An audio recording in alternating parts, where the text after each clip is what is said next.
Monday Bully Live. So, skin problems are the number one pet insurance claim in America. And bully breeds are one of the hardest hit by far, hands down. But they're not necessarily the top breed that's actually claiming allergies. And it's actually getting worse. Real quick, take a look at who we got here. We got Miss Shaytree in the house. How you doing, Miss Shaytree? Thank you for joining us. We of course we got Inserata. Good evening, everybody. We got Miss Sulema. Hello, Bully fam. We got here on time Echo Bullies. We got Brayman Bulls. What's up? We got TTP Kennels. We got Dracula all the way from the UK. We got Heavy in the Game, all money in. Listen to that, man. So, number one claim in pet insurance is allergy related. In fact, I just came across a statistic, if you will, that your dog during its lifetime, due to pet insurance claims, you're going to be he or she's going to be running you up a bill anywhere between $2,000 and $5,000 during their lifetime. Why is this becoming more and more prevalent? Why are allergies becoming more and more insistent, if you will, in our dogs and in many different dog breeds and being claimed so often? We have Joseph Hayes. Hey, tried the yeast detox video and haven't had any good results yet. Wow. I hope you're not talking about like within a week, right? Please. Yeah, he says, please help. Yeah, Joseph, you can help yourself. And I don't mean that in a negative way. You can definitely tune into the videos. You can definitely watch the entire playlist. You could put the dots together, unless you definitely want me to consult you. And if you do, we can make that happen for you. Real quick, Colin, if you need the NuVet code, it's 513237. That's usually one of the first steps. Unfortunately, I get a lot of people coming to me, and usually I'm the quick fix. I'm the free quick fix. I've been screwed by the vet option. And what I mean by that is I just got a call this week from some dude in Massachusetts. Hey, Raul, I watch you all the time. Great content. Hey, I have a quick question. Yeah, no, it doesn't work that way. No, I'm not about to sit here and give you half hour of my time because you think my content is great. Yeah, it's not going to fly.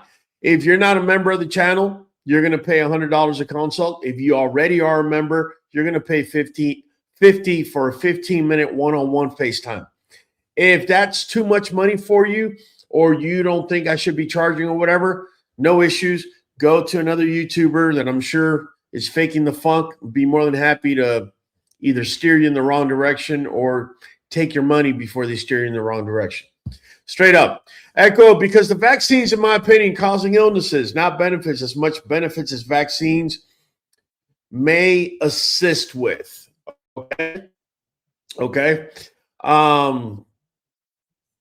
It could be vaccines. I sat here and went through pretty deep research. One of the things that just kind of made me ask myself was, why is it getting worse, right? Do you think bully dogs have more skin problems today than, say, they had maybe 10 years ago?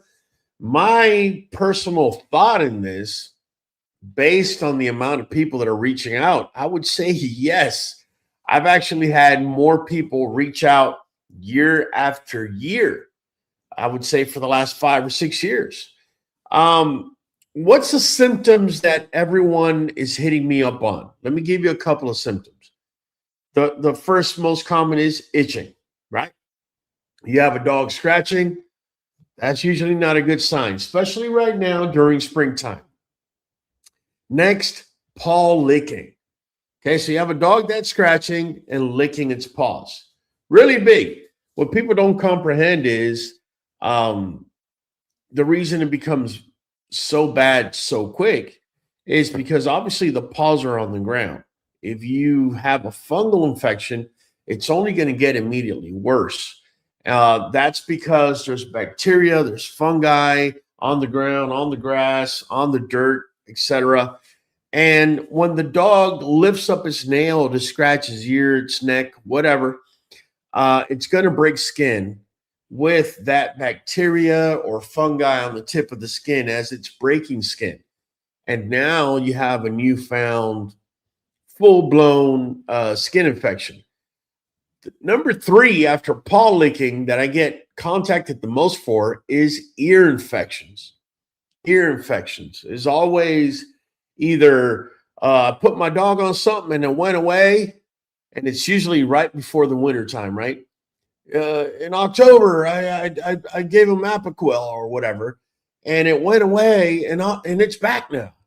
And it's almost like we're in a dark room looking for a black cat that isn't there. Because think about it, put 2 and 2 together. Now springtime is coming about. Temperatures are going up, right? Colder temperature is becoming less and less consistent, particularly down here in the southern states. You may get a cold front here or there, but you're also starting to see hotter days, right? And more humidity. You combine those two things, keep in mind, humidity is the main thing that's going to be causing ear infections, right? A lot of owners think these are all separate problems, when in reality, they're usually all together combined into the same thing, to include, reddening of the skin or even hot spots. And those of you that don't know, hot spots is areas in the dog's body where there was fur and all of a sudden the fur has fallen off, right? But like I said, many of these symptoms, they come across the same root cause. So if your dog has fungus in his paws and it's scratching itself and breaking skin, he or she can very well be spreading everything throughout the body from, and causing symptoms like itching, paw licking, ear infection, red skin, and hot spots. They all go together into one. Yeah. All right. So basically, the other thing that I'm seeing is the growing bully breed problem. All right. So you would think, what does breeding bullies have to do with allergies, right? Now, I specifically talk about bullies and refer to bullies, even though they're not the top dog in this list, by the way. But that's because that's the breed that I breed.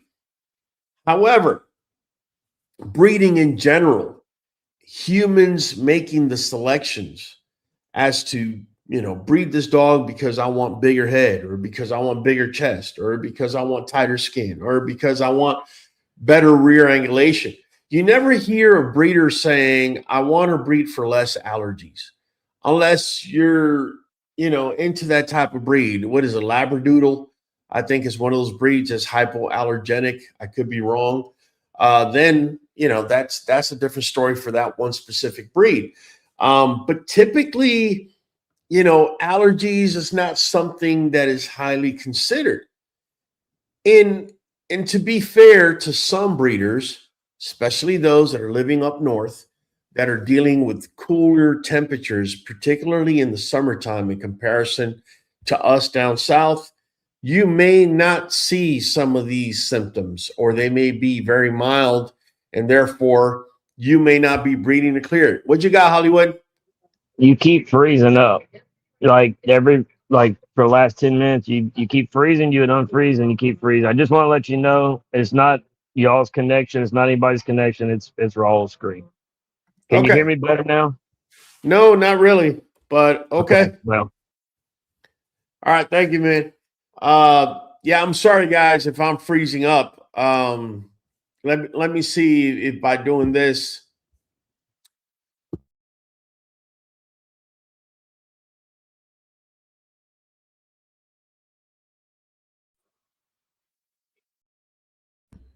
All right. All right. Let me know if you can hear me. Okay. I'm getting the thumbs up. All right, all of a sudden it looks like I got jaundice or something. Okay, there we go. Got my coloration back. Look, everything looked yellow. Audio isn't freezing, just the video. Okay, hearing is good. Okay, all right, guys, I'm getting the thumbs up. So let's continue on this. Just so you guys know, and it's no secret, bully breeds, they're prone to allergies, particularly due to structural skin folds, especially around the muzzle area and anywhere else that they have it. And also immune sensitivity, right? When a breed grows fast in popularity, such as the American Bully has in such a short amount of time, health problems are actually going to grow with it. Okay. If guys, I keep referring to bullies, but if you're dealing with another breed that's becoming popular in a short amount of time, you can apply it to your breed as well, right? But there are some hidden causes, right? There are some hidden causes.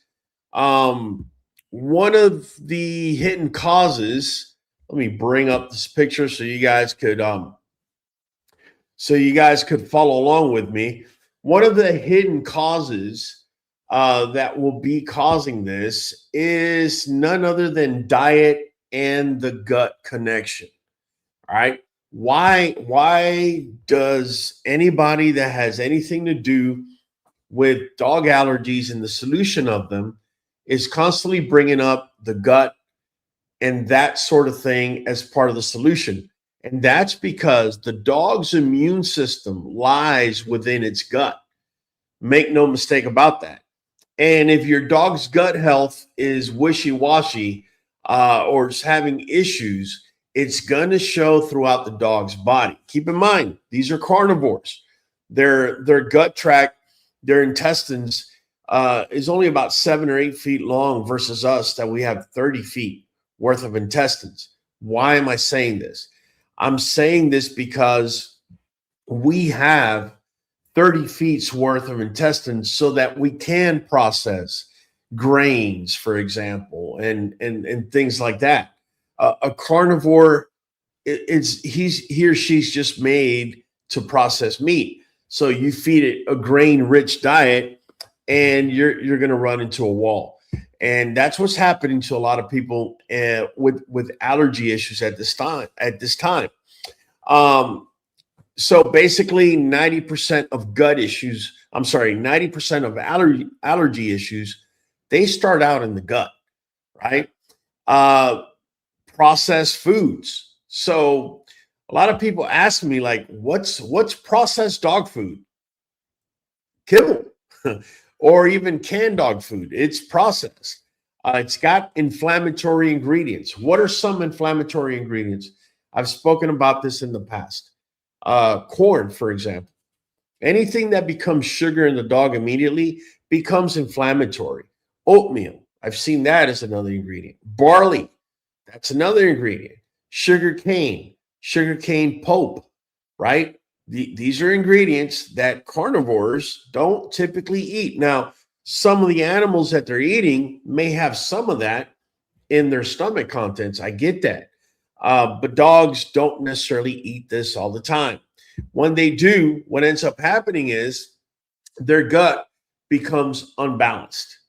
Okay. And what ends up happening is because you're feeding a high sugar diet, because it's processed food, the gut's biome or the germs in the gut go from, say, high lactobacillus, which is what you want, to something that isn't lactobacillus as far as bacteria. And rather than helping the dog break down what it's eating, it's actually just going haywire. Because you see, we're herbivores and we're omnivores, right? So we're herbivores and carnivores all wrapped into one. So we have bacteria in the gut that helps break down meat, helps break down these vegetables or even sugars. Dogs don't have that. And because they don't have that, they don't have the checks and balances that we do. And the way that they show Okay, the way the dog shows his gut health, you don't need to open them up and look at the gut. You need to look at the fur. The fur is going to tell you everything you need to know on a dog immediately. A lot of skin problems, believe it or not, don't start in the skin. They start in the gut. I already told you that. And recently, there's been what I like to call or refer to as a yeast explosion. So let me keep it real with you, man. How many times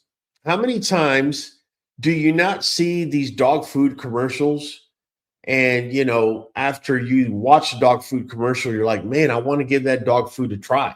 In fact, you may even go to Tractor Supply or whatever, and you're looking at the bags, and these bags oftentimes are actually catered for humans to call your attention, because at the end of the day, you're the one that's making the buying decision for your dog, right? But in reality, when you turn over the bag, a lot of times these processed foods, right, or these processed kibbles, a lot of times the first ingredient is not even a meat source by itself. It'll be meat meal, chicken meal, whatever meal. Let me tell you what meal means. Meal means there's a little tiny bit of muscle there. There's a good amount of skin probably there, right? Probably the top layer. Like when you pull the chicken skin off the chicken, you may get a little meat on it, maybe, if you're lucky, if you pull it fast enough. And that could be considered a meal. So when you see chicken meal, don't think for a minute that the dog's really eating chicken.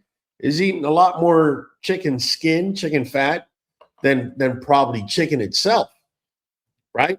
And this is conducive because that chicken skin, that fat, that cow skin or cow fat or pig skin or pig fat that's going to come with that skin, it's going to be higher in omega-6 fatty acids than it's going to be in omega-3s. I've already told you that omega-6 fatty acids, when the ratio is above a 5-to-1 ratio to omega-3s, rather than it helping create a skin barrier, which it normally does at appropriate levels, it actually works against you. It creates a higher inflammatory response inside of your dog. Now, is an inflammatory response necessary? Absolutely. Think about it. When you get bit by an ant, or when you cut yourself, or even when you break a bone, there's immediate swelling, okay? And yes, it's uncomfortable, and yes, we don't like it. But it is necessary for the body to swell up because there's a lot of processes that are happening there, okay? And that is good. The problem lies when you're feeding your dog too much omega-6, and now without the dog being injured or being bit by an insect, okay, the inflammatory responses within the body are exaggerated. And once there is breaking in skin or bit by an insect or the dog getting hurt, at that point, you're getting an exaggerated inflammatory response because they're not balanced anymore, right? You got way too much omega-6 to the omega-3 ratio for it to be able to balance it out. And that usually leads to a lot of the allergies that we're seeing, to, in particular, the yeast infection or the yeast explosion that I'm referring to. Keeping it real with you, carbs and sugar are the ones that feed yeast. You should already know this. So I'm just saying this because if you're feeding kibble and you look at your bag and the first ingredient is corn, wheat, you might as well run the opposite direction if you're dealing with a yeast issue. Truly. The other issue that's causing yeast, and I've had a couple of people reach out to me within the last month with this issue. You take your dog in, the dog is placed on antibiotics for whatever reason. It could be many reasons. Doesn't even have to be a skin issue. However, antibiotics will kill all germs, right? And a lot of germs in the gut. And so what ends up happening is you now have changed the gut microbiome, the germs in the gut. And now you're feeding kibble, which brings its own germs and whatnot. But within it, that sugar is also going to be feeding the bad gut germ. And next thing you know, you have led yourself down the slippery slope of creating a gut that is not conducive to your dog not having allergies, and out of nowhere, your dog has allergies. Keep this in mind, guys. If for whatever reason you have to give your dog antibiotics, make sure, and this is just my recommendation, you can do it if you like or not. I would recommend to give non-dairy yogurt with probiotics. You gotta read, it says live probiotics. And I say non-dairy because dairy will also feed the bad bacteria, but because of the high numbers, it really balances out. If you want to give your dog kefir that's got high numbers of probiotics, that is also a very good option. Echo is saying, I worked at a meat processing, plant doing chicken. Chicken meal was the leftover, the skin, the eggs, the bone carcass, all ground into a pulp. Yes, I'm glad you're breaking that down. This is correct. I wasn't too sure. I was not too sure that bones was thrown into the meal until about 2 or 3 months ago. That I was told bone meal is the meat with the bones, everything just ground down and made into a big pulp. So I'm glad you're throwing that out there, and that is correct. This is chicken meal. I don't know so much about the eggs. I don't know so much about that, but definitely the chicken skin, whatever's left over, they call it meal. And then that's the first ingredient you see in the bag. You might as well run the opposite direction. You're doing yourself or your dog no favors, straight up. Adam Field says, y'all get out your notebook and rewatch this. Thank you, Adam. I appreciate it, man. What's up, family? Hello, greetings from deep South Texas. Hot, sunny days, lots of humidity, and lots of pollen for allergies. Okay. El Vala 1996. Sorry, bro. El Vala Presleyarista 1996.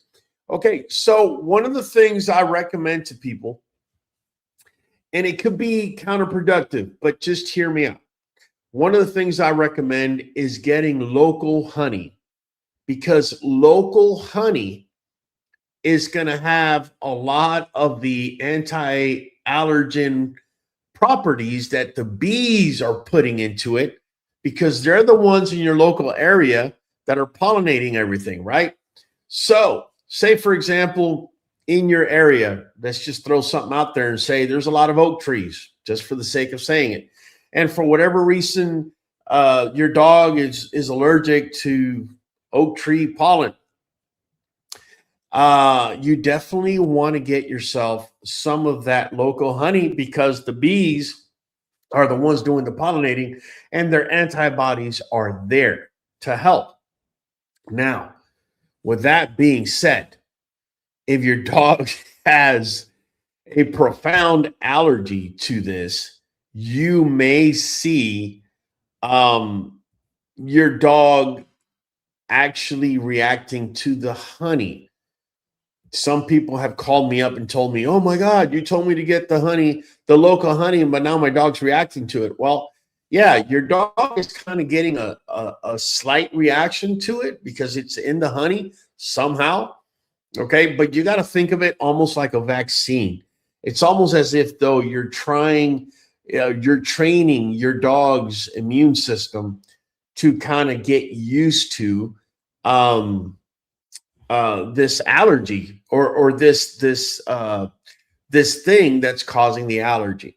So that's just letting you guys know it's actually a good thing. But if you do see a slight reaction to the honey, it may be because your dog has a real high allergic reaction to that particular thing. Let's see. It snowed in Bama today. Listen to that, man. Yeah, we got a push of cold over here in our neck of the woods in Texas, man. Let me jump in here. Symptoms again, right? for the yeast infection, typically you're going to get that Dorito smell in your dog paws. Grab your dog's paw and smell it. It smells like Doritos. You probably have a little yeast infection going on there. Even if your dog hasn't been scratching yet, might be just the initial phase, but that's what you probably have going on. Typically, you're going to get itching after you smell the odor.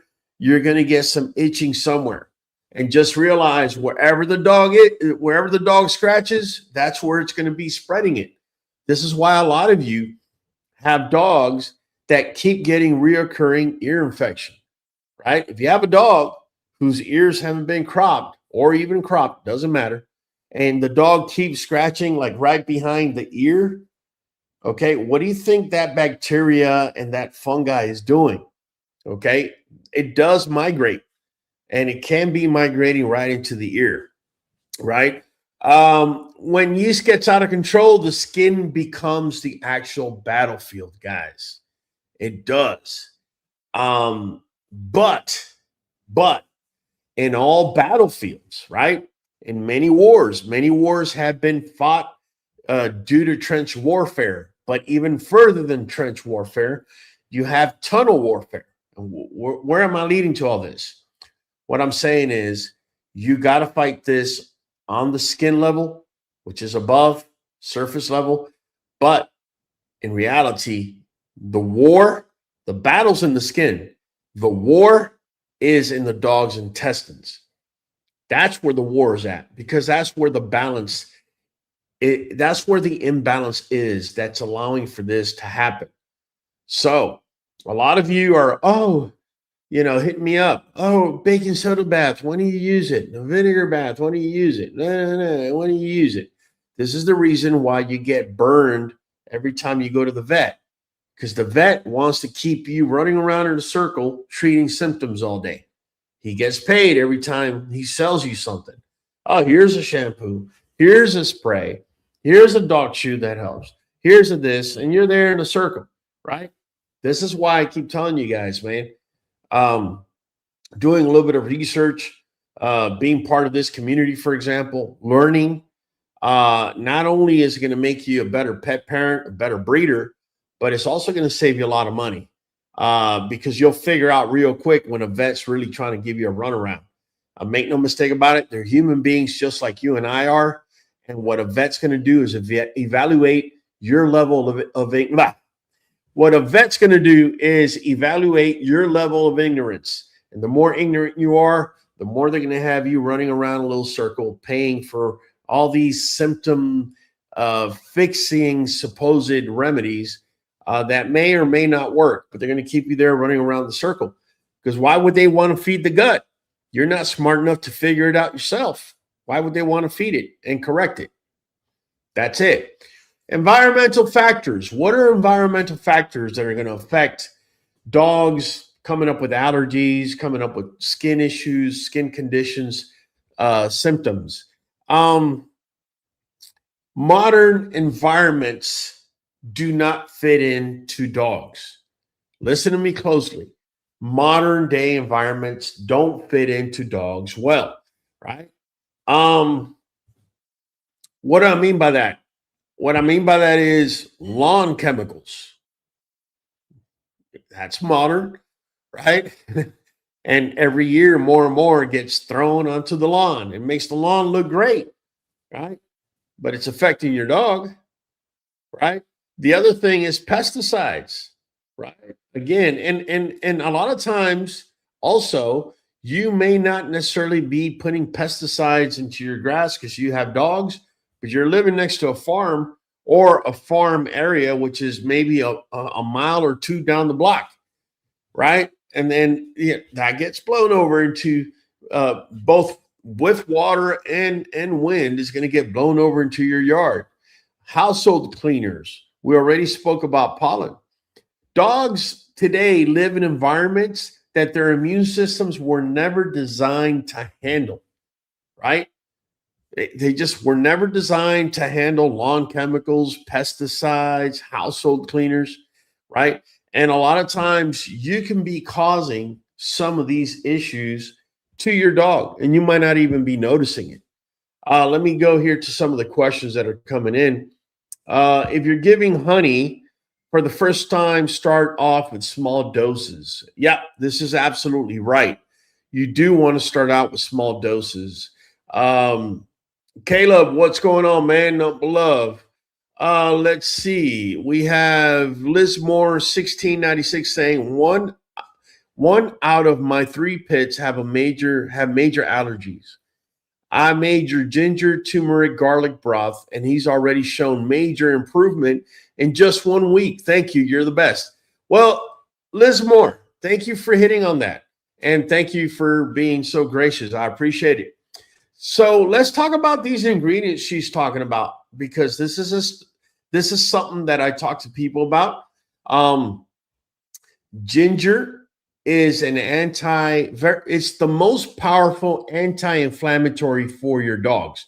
I know you hear me talk about garlic, and I do give garlic to my dogs too, but more powerful than garlic is going to be your ginger.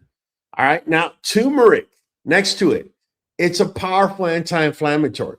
It's also an antifungal. So if you're dealing with yeast, right, turmeric is something you're going to be using, and you're going to be using ginger because they're both anti-inflammatories, right? We already spoke about how sugar, right, creates more of an inflammatory response. These two are actually bringing the inflammatory responses down. Lastly, you got garlic, right? Garlic is antifungal as well, antibacterial, antiviral. It's also anti-inflammatory. So these things just keep repeating. I'm just giving you guys a little bit of heads up. Now, just keep in mind, if you're going to be giving the turmeric, you need to add a pinch of pepper, okay? And don't buy the pepper that's already been ground down, okay? Those enzymes there are not as alive as that black pepper that you actually have to crush with your hands and for it to come out. The enzymes are just more alive there. It's been proven that black pepper, just a pinch, can allow up to 2,000% more intake of the turmeric that you're giving.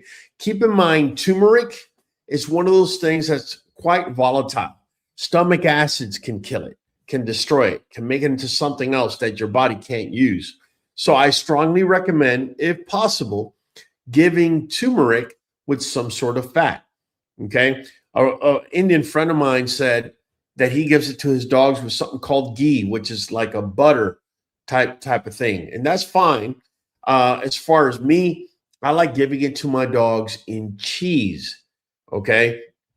In cheese. Now, I don't always give it to them in cheese. A lot of times I'll make goo from the Q, right? Which these are the main ingredients. We got ginger, turmeric, garlic, but then you have to add to that the black pepper, right? And also coconut oil. Coconut oil is a type of fat.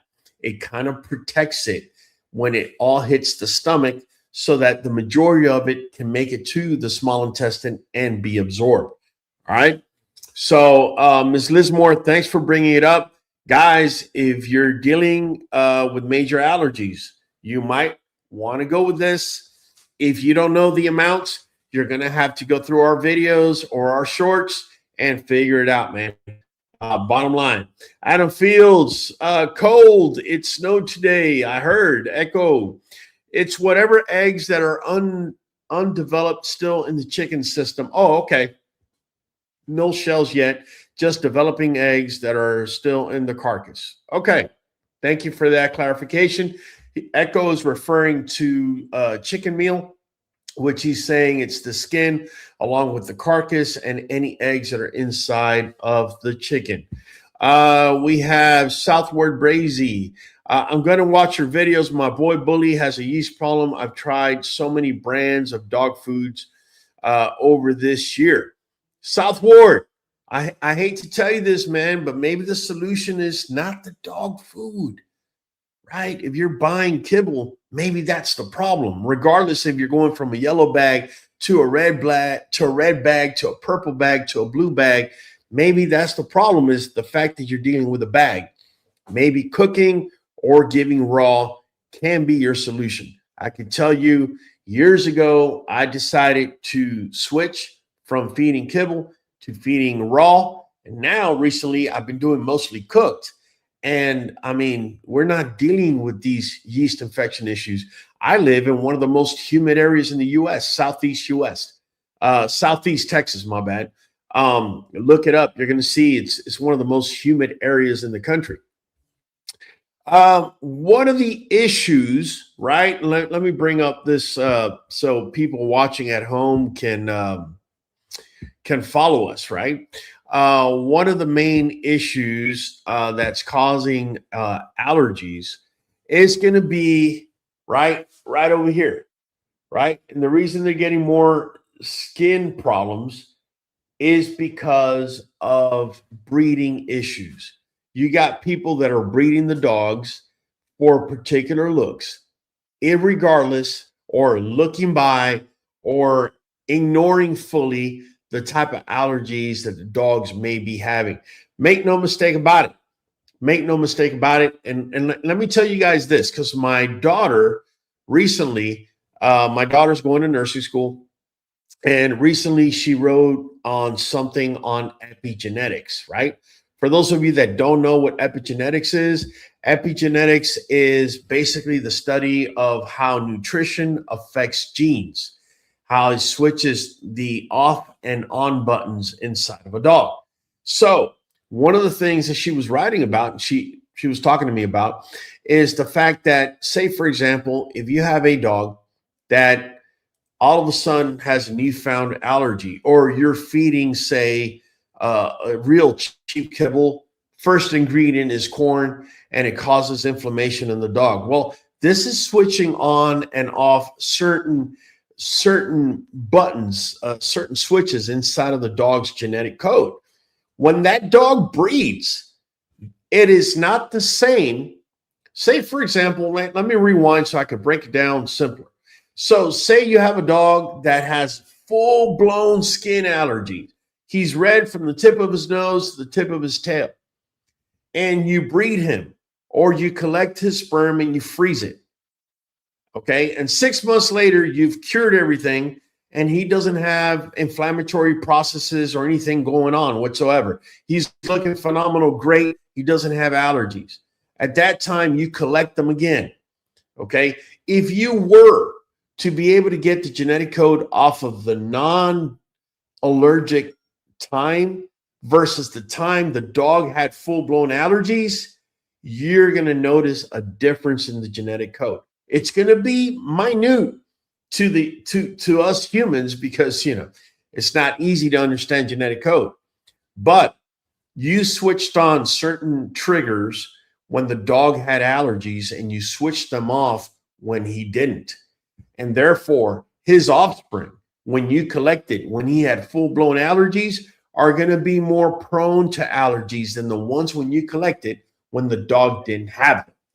That's just the bottom line. This is science. This is not me just saying it, right? That's one of the reasons why, and I always bring it up, and I always tell y'all, one of the reasons why we feed Nuvet NuJoint DS. All right. So the green bottle, I'm going to give you first the skinny, right? This is a multivitamin, right? Next to it, NuJoint DS, you know, a lot of people read it and says NuJoint, and automatically you're thinking, oh, this is just for joints, right? Initially, you could say yes.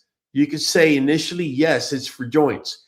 But in reality, this blue bottle carries a lot of anti-inflammatories, which are set up, right, to be consumed by larger amounts by the multivitamin. This goes hand in hand, guys, right? So when you take high anti-inflammatories, the body is going to use that anti-inflammatory effect for joints, for skin issues, and for anything else it's got going on.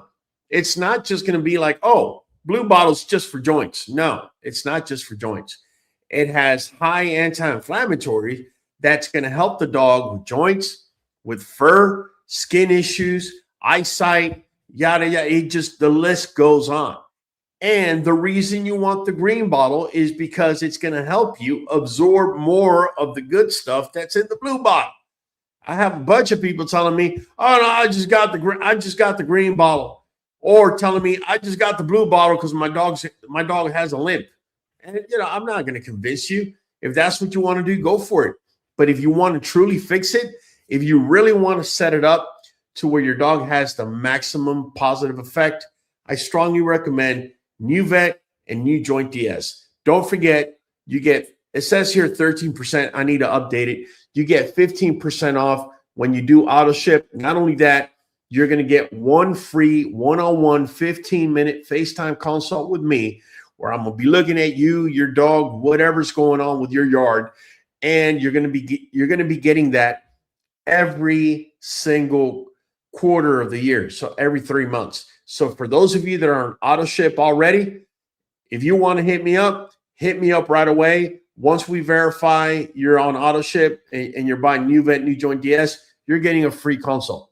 Okay, so you don't even have to worry about paying $100, $50, none of that. Just hit me up and we'll make it happen for you. All right, let me go here quickly and see what's going on. Insurat is saying 91 degrees every day since Thursday, Friday in Arizona. Wow. Echo Bullies saying, inside information, great info, everybody. Take note of that. On and off genes can't breed healthy bullies with unhealthy BS. He's absolutely right. Keep in mind, guys, this is how important nutrition is. And I've been trying to get the message across since I started doing YouTube 6 years ago. And a lot of you either think I'm trying to sell you something or trying to, I don't know, change your mindset. I don't know. But here's the bottom line. Epigenetics, do me a favor, okay? Once we're done tonight, or if you're watching this on the replay, I want you to go to Google. I want you to verify what I said about epigenetics. And that means foods that you feed your dog will either flip up or flip down genetic switches, right? And genetic pathways. Let me give you an example. A lot of you that are looking to have the most bullied up, bulked up dog with the most muscle. I spoke about this, right? I've made videos on this. Myostatin, right, is something that will loop back and turn the gene off. Okay. So if you run your dog and it breaks down muscle, and that gets and that myostatin gets released into the bloodstream, it's going to go into the dog's genetic code and it's going to switches off that are not going to allow your dog to bulk up, because it means it's basically a message to the genetic code that the dog has already met its maximum point. So why are you saying this, Raul? I'm going to tell you why. The goo from the Q that I was talking about earlier, okay? Turmeric, garlic. What was the other ingredient? I just lost my train of thought here. Ginger. There you go. Ginger, garlic. Okay. The black pepper, so you can consume the turmeric, right? These are all anti-inflammatories. They tell the body there is no inflammation. And that allows the muscle to keep becoming denser and bigger, and there's growth. The minute you hit full-blown, there's inflammation signals to that genetic code, the growth will stop, because that's the automatic switch or the automatic kill button for the growth of muscle in your dog, right? So that's definitely what you want to do.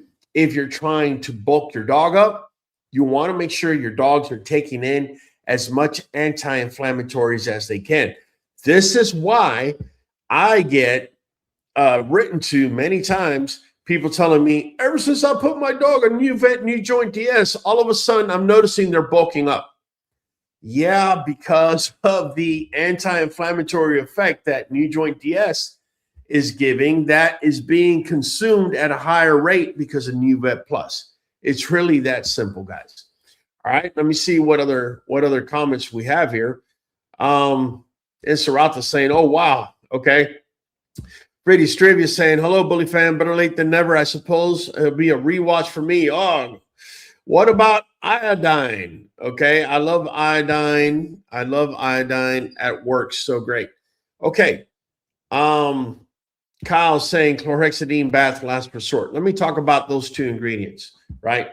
So a lot of people, I made a video on chlorhexidine, by the way. Chlorhexidine, you're able to buy, what is it, a gallon bottle for $20, or at least I am, at my local Tractor Supply. Chlorhexidine, I know it as Epicleanse from the hospital. For those of you that don't know, I'm a nurse. And so Epicleanse is what you bathe the patient in, or not every patient, but some patients in, before they go into surgery, depending what kind of surgery they're going to have, right?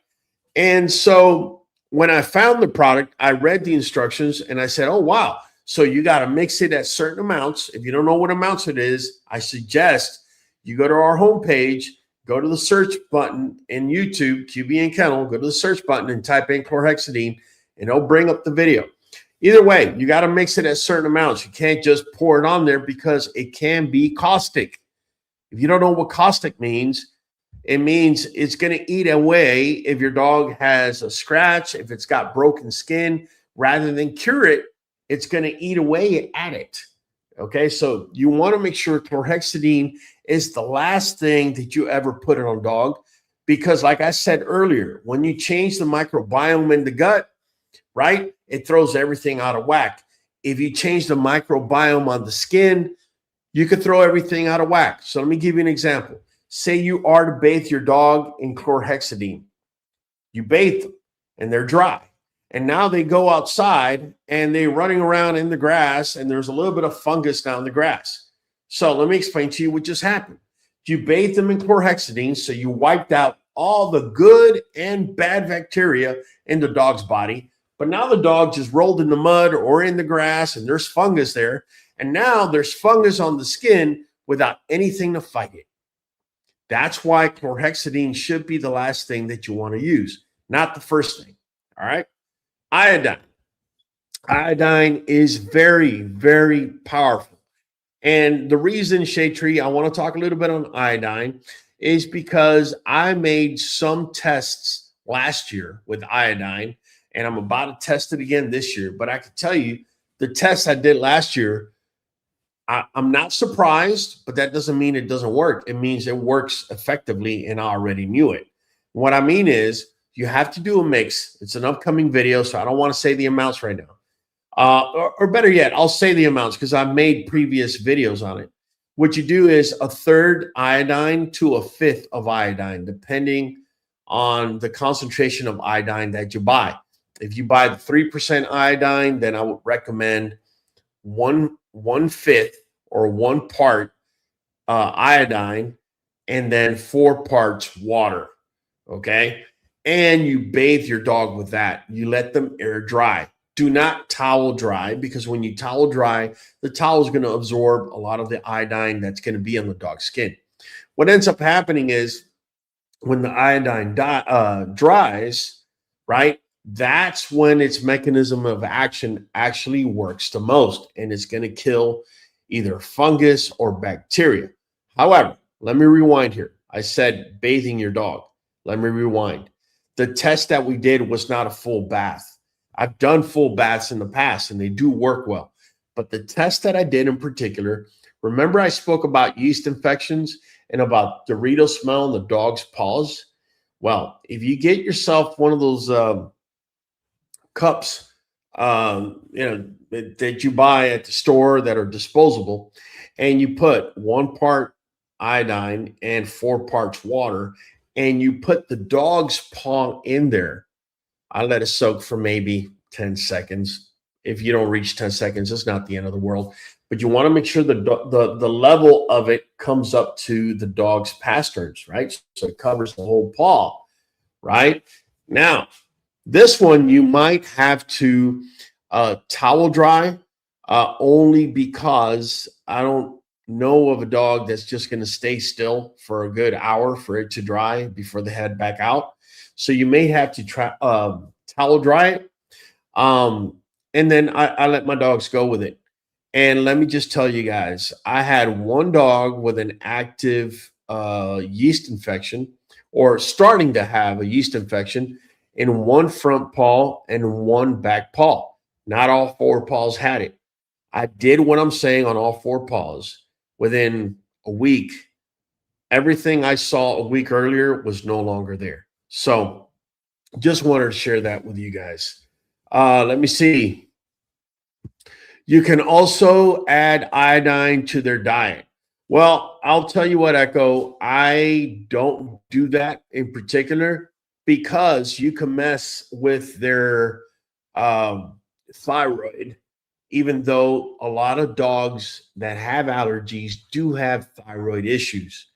I would recommend, if you're thinking like Echo here on feeding your dogs some sort of iodine in their diet, I would strongly recommend that you do some research. You use AI if you have to, and take it from there. And make sure that if your dog's taking pills, or if your vet is giving them any type of medication, or there's a condition that you don't feel comfortable with, that you speak with your vet. All right, let me finish this up here. What's going on with breeding, right? So one of the main things that's causing these allergies is a genetic bottleneck. A genetic bottleneck will only happen when you inbreed, okay, or strongly line breed. Sometimes strongly line breeding doesn't mean a grandfather to a granddaughter or an uncle to a niece. It could actually be second cousins.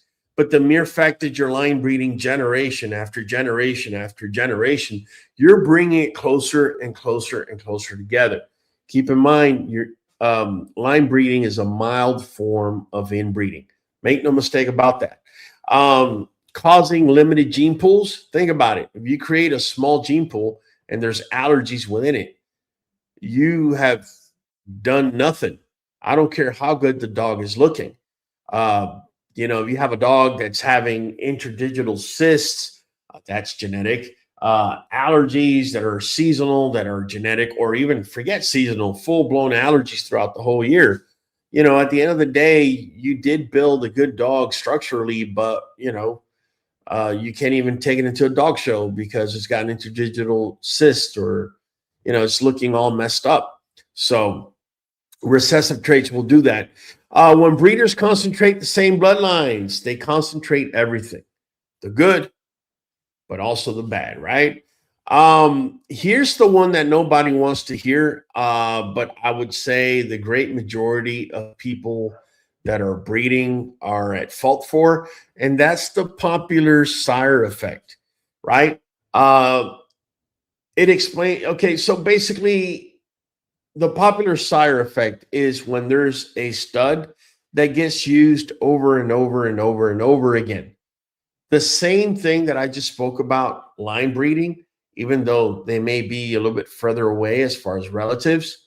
In this case, if you have the same sire going into, I don't know, 100 different females, right? And those females on average are having 6 pups.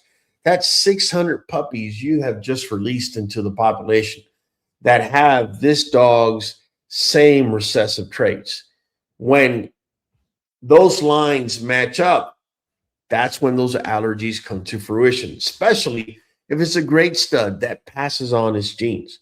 So, unfortunately, these recessive genes are hidden, and a lot of times you really don't see the problem until you start crossing. A lot of times you don't even know you're crossing. Right? The dog everyone wants to breed to might be the dog that's spreading the biggest problems. And nothing could be more true than that. I'm not going to mention the name of the dog because I don't want to discredit the dog. And 2, I don't want the breeder to think I'm attacking his dog. But there's a very, very popular dog that I have had people hit me up over and over again talking to me about how 4 and 5 of the pups, before they were 10 weeks old, before they went on to their forever homes, were showing signs of allergies, right? In reality, I wouldn't even say it's the stud owner's a problem. It's the person that's chasing that hyped up stud. They're the problem because they're usually line breeding to it, or maybe even inbreeding. Just saying. Breeding for look versus health. How many people are not at fault for that, right? I can tell you real breeders are looking at health and are looking at functionality, and then they're looking at structure, and then they're looking at looks, right? To make sure it's within the standard. I know it sounds backwards because in our minds, we're thinking, okay, that's what the breed standard looks like. That's what we need to breed to. But we're forgetting that allergies are part of the equation. Chasing structure, ignoring health traits. Breeders don't just breed structure. They breed immune systems, whether they want to admit it or not. That's part of the dog, right? We're more tied up with the bone, with the skin, with the head, with the feet. And we don't realize the immune system is part of the deal. How do you strengthen your dog's immune system? Do me a favor, man. If you're breeding a line, say you have a stud, and that stud is highly allergic, my suggestion is one of the first things that you must do, whether you like it or not, is to outcross.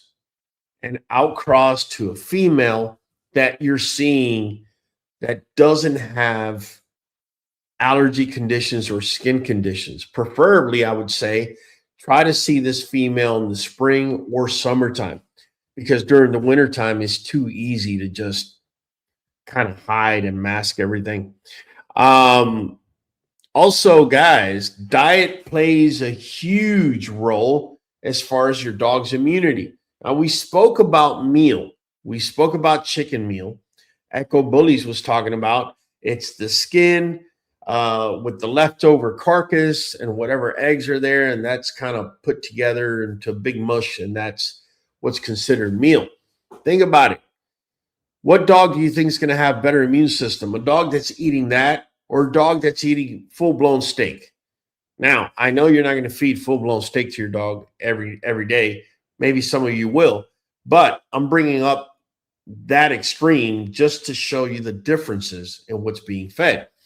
You don't have to feed your dog steak. You can feed your dog chicken quarters, right? Like I've been doing for such a long time. And if you feel that the skin is causing allergies or brings too much of omega-6 into your females, that could eventually also cause reproductive issues, take the skin off. End of that. But you know exactly what your dog is going to be eating, not what's on a bag, what's not 100% guaranteed. And even if it was, you know full well it's not the best quality what you're feeding. Just saying. Also, we spoke about it earlier. Supplementation is key. If you have a dog that's low on vitamin E, it's going to be showing skin issues. If you have a dog that has too high of omega-6 issues, it's going to show skin issues. If you have a dog that has some sort of mineral deficiency, okay, vitamin deficiency, is going to show in the skin. It's your dog's skin says so much about your dog's health. Just by looking at a dog's skin, if it's brittle. I was just talking to somebody this weekend. I don't know if you know this, but the FSH, which is the follicular stimulating hormone, right, has to do with your female's reproduction, because a female's egg, right, gets stimulated by the same hormone that hairs get stimulated in, because in essence, a female's egg is the equivalent to a follicle, right? So if your female's walking around and her hair's falling off and it's nice and brittle and whatnot, or not nice and brittle, but brittle, right? Those eggs are going to be very brittle too. that what you're seeing in the fur is what you're seeing on the inside, right? Shade Tree's cracking up. Adam Fields saying Prince Hollywood. There you go. Two dogs can live in the same house and eat the same food. One gets skin problems and the other doesn't. Why do you think that happens? Do me a favor, write on the comments. We'll answer that here later on. Make sure to write on the comments so I don't forget. Let me tell you what responsible breeders do differently. Basically, they're looking at everything in long term. Last week, we were talking about the third generation trap, right? And how breeders, when they start breeding, they're breeding for the third generation. Not for that first generation when you get hybrid vigor, not for the second generation where you don't have enough of homozygosity to show your real issues. That third generation is the one that's going to speak to you, right? So selecting healthy lines is one of the main things that a responsible breeder will do, right? Oh, look at this dog. You know, they'll hype him up, you know. Oh, this dog has done it all, doesn't need to do anything else. He's proven himself.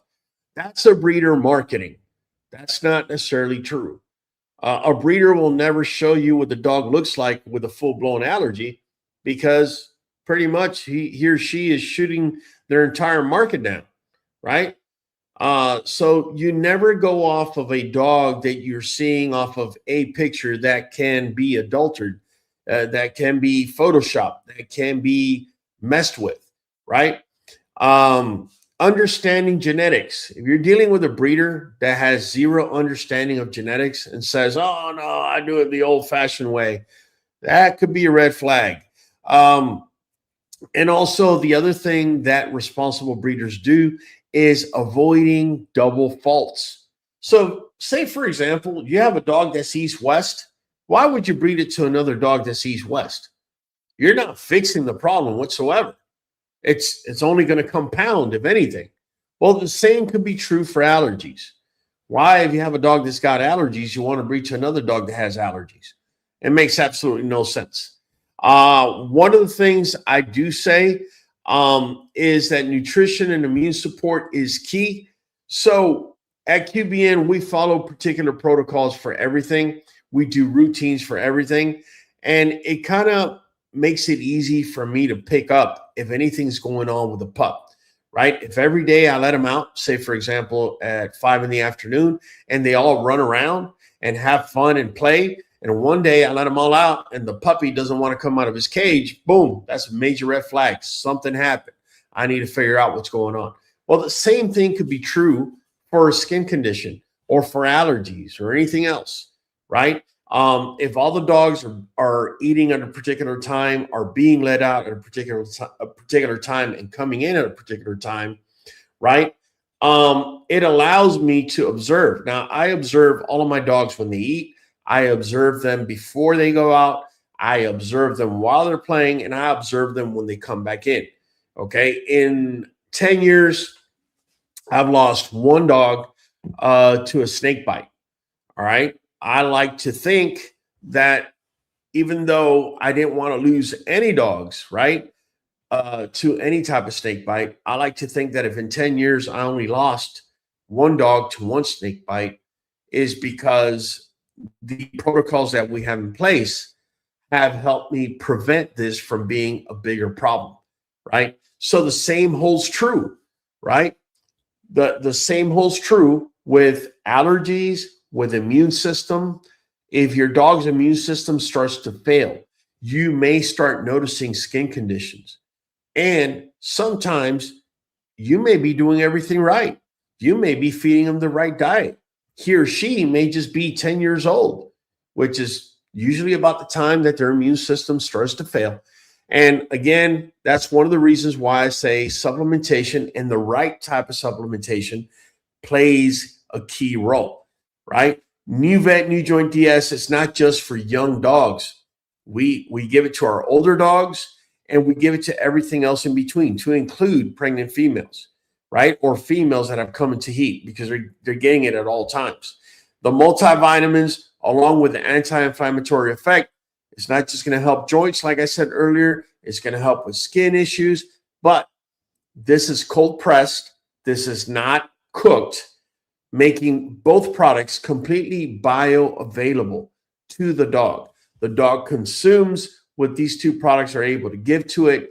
And if their immune system is failing, it's got the right amount of vitamins in place, right, that are going to help improve the immune system. It has enough anti-inflammatories to help stave off the use of the immune system, which your dog may already be lacking. All right. And that's pretty much all I got for y'all tonight. Let me know. Let me go into some questions here. Anything you guys are shooting at. Any questions you might have. Let's see. Adam Fields over here having a ball. I'm trying to see if we have any questions you might want to ask at this time so I can hit you up. If not, then hey, that's no issue. Let me bring my guy from the back, Hollywood.